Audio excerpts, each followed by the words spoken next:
Bitcoin is not a private bank account. It is a public ledger. You think of your bank account as private. You log in. You see a balance. You see your transactions. Your bank sees them too. Maybe a few employees with access. Maybe a regulator with a subpoena. That is roughly the privacy posture most people assume Bitcoin has. It is not even close. A Bitcoin transaction is broadcast to a public network. The entire history is recorded on a ledger that anyone in the world can download and inspect for free right now. I can pull up a block explorer and look at any Bitcoin address. I can see the balance. I can see every transaction it has ever made. I can see who it received from, where it sent to, and when. I do not need your permission. I do not need a court order. I do not need to work at your exchange.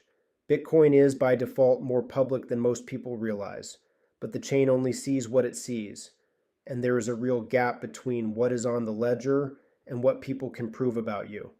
Today, we walk through both sides of that gap. What Bitcoin actually exposes, what it does not, and the small set of decisions that make the difference between casual transparency and unnecessarily handing your financial life over. This is Exit Velocity. Exit Velocity EP14, Bitcoin Privacy. Last episode, we talked about Lightning. We went through why Bitcoin's base layer is settlement and Lightning is the checkout lane.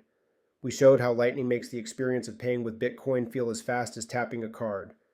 Once you understand how Bitcoin moves, the next question is the one this episode answers. Who can see it? Because if Bitcoin is going to live in your daily life the way money does, and that is the direction this is heading, then the privacy posture of your stack matters a lot more than most people realize when they first show up. Privacy on Bitcoin is not about hiding. It is about not broadcasting your whole financial life to strangers, by default, forever. Let me show you the gap. Here is what is permanently public on the Bitcoin network. Every transaction, every input, every output, every amount, every timestamp. That is the literal job of the blockchain, to be a global, append-only record of who paid what to whom, even if who is a random-looking string of letters and numbers. For every transaction you can see the Bitcoin addresses involved, both senders and receivers, the exact amount transferred in Bitcoin, in Satoshis, and at current market price, the time the transaction was confirmed, the transaction fee paid to miners, and this is the part most people miss, you can see how addresses are linked. If a transaction has two inputs, the chain assumes those inputs likely come from the same person. There are exceptions, but the heuristic is real. If you receive Bitcoin into one address, then later spent from that address plus another, you have just told the public network that those two addresses belong to the same wallet, forever, permanently, searchable. Address links are forever. That is on chain. Anyone with an internet connection can see it. There is no delete button. Now let me give you the other side of the gap. This is what the chain, by itself, does not know.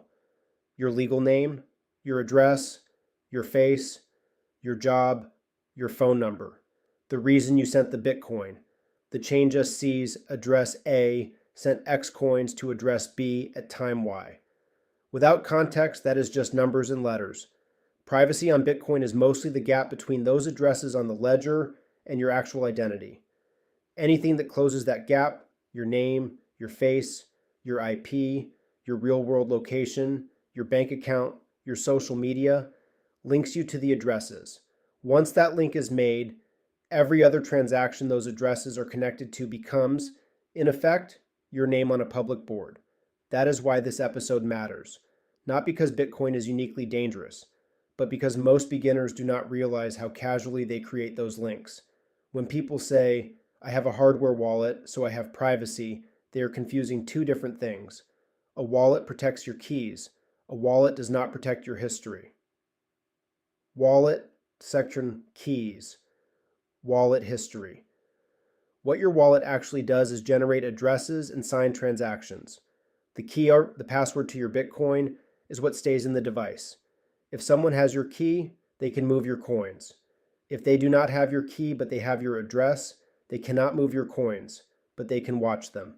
Hardware wallets are excellent at protecting keys. They do nothing for the visibility of your transaction history. Once your Bitcoin moves, the transaction is public. The fact that you signed it offline does not change that. This matters because a lot of beginner privacy mistakes happen with hardware wallets. People feel safe, so they get casual. They reuse addresses, they post addresses online for donations, they consolidate UTXOs in ways that link everything together. The hardware wallet did its job. The user broadcast their financial life anyway. If I had to make a beginner privacy checklist, here are the 6 mistakes I see most often. Mistake 1. 1. Reusing addresses. Most modern wallets generate a new receive address every time. Use the fresh one, every time. If you keep handing out the same address, you are telling everyone you have ever paid that the entire wallet behind it is yours. You are linking strangers across your life. Mistake. 2. Posting addresses publicly.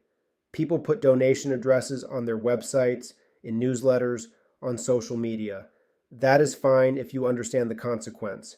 You have just published a permanent receipt for everything you do with the wallet that holds that address. Use a dedicated separate wallet for any address you intend to be public. Do not mix it with the wallet that holds your stack. Mistake. 3. Mixing exchange withdrawals with personal identity. When you withdraw Bitcoin from a regulated exchange, the exchange knows you. They have your name, your ID, sometimes a selfie, sometimes a bank account number.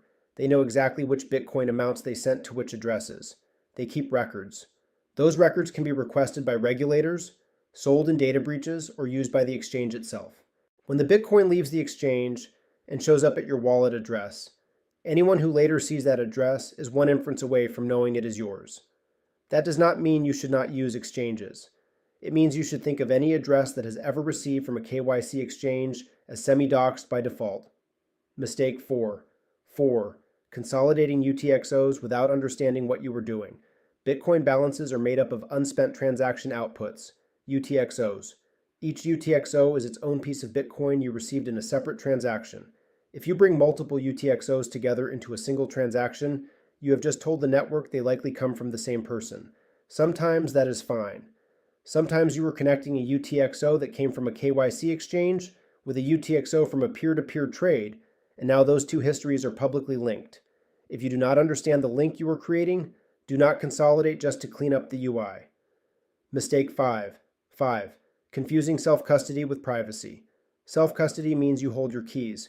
It is essential. It is not privacy. A self-custodied wallet still broadcasts every transaction to the same public network as a custodial wallet. The privacy posture depends on how you receive, store, and spend, not on who holds the keys. Mistake 6. Treating every wallet app as a privacy shield. Different wallets have different defaults. Some give you a fresh receive address every time. Some let you label coins by source. Some build whole privacy features around coin control. Some just give you one address and call it a day. The wallet app is a tool.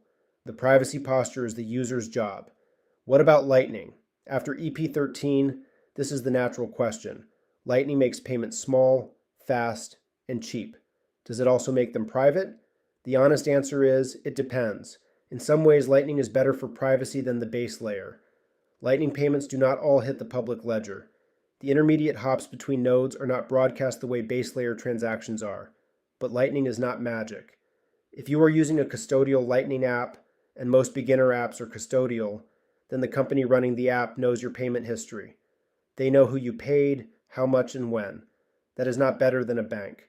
It might be worse because there is less regulation. If you are running your own Lightning node, the privacy story improves, but it is not perfect. The endpoints of the payment, the receiver, especially if it is a merchant, still know who paid them. So, Lightning helps for small, daily payments. It does not replace good base layer habits. If you withdrew your Bitcoin from a KYC exchange and immediately opened a Lightning channel from that address, you have not gained much privacy. Use Lightning for the things it is good for. Do not assume it solves the on-chain visibility problem. I want to leave you with the rules I would give a friend who is just getting started. 1. Use a fresh receive address every single time. Most modern wallets do this automatically. Stop overriding it. 2. Separate contexts. Have one wallet for your stack, have a different wallet for spending, have a different one for public addresses. They do not all need to be hardware wallets. They do need to be different. 3. Do not broadcast balances. Do not tweet about how many sats you have. Do not announce wallet addresses publicly unless you mean to make them public forever. 4. Understand which exchanges have which records of you. If you are buying from a KYC exchange, that exchange has a record of every withdrawal you have made.